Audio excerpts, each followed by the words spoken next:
So hello everyone, welcome back to my another mini blog. So কেমন আছো সবাই? আশা করছি ভালোই আছো। তো আজকে বিকেলবেলা আমি আর রোহান দুজন মিলে বেরিয়ে পড়েছিলাম একটু ঘুরতে। আর আমরা ঘুরতে ঘুরতে যে এত দূরে চলে যাবো আমরা কখনোই ভাবিনি। সো আমরা দুজনে যাচ্ছিলাম পাঁচলাই একটা দরকার ছিল, সেই দরকারটা আপনাদের ভিডিওতে দেখাতে পারবো না, ভিডিওটাকে এনজয় করো। তো আমরা কোথাও বেরোলে সবার প্রথম গাড়িতে তেল ভরি, তাই এই প্রতিবারের মতন আজকেও গাড়িতে গিয়ে তেল ভরে নিলাম পেট্রোল পাম্পে। আর আমার ভয়েসটাও খারাপ আসছে, কারণ কি আমার শরীরটা একটু খারাপ আছে, তাই আপনারা একটু প্লিজ অ্যাডজাস্ট করে নেবেন। আর আমরা দুজন ভিতরে রাস্তা দিয়ে যাচ্ছিলাম পাঁচলার দিকে। আর আজকের ওয়েদারটাও মানে খুব ভালোই ছিল। তারপর আমরা উঠে পড়ি হাইওয়েতে, আর হাইওয়েতে আমরা সোজা চলে আসি পাঁচলায়।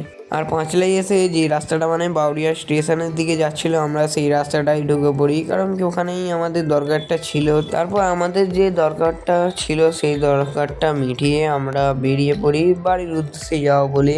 সো আজকের মিনি ব্লগটা এইটুকুই ছিল। দেখা হচ্ছে কোনো অন্য মিনি ব্লগে, তত মিলিয়ে বাই। আর ভিডিওটা ভালো লাগলে লাইক, কমেন্ট, শেয়ার আর ফলো করতে ভুলবে না। আর যারা ইউটিউব থেকে দেখছো তারা চ্যানেলটাকে সাবস্ক্রাইব করতে ভুলবে না।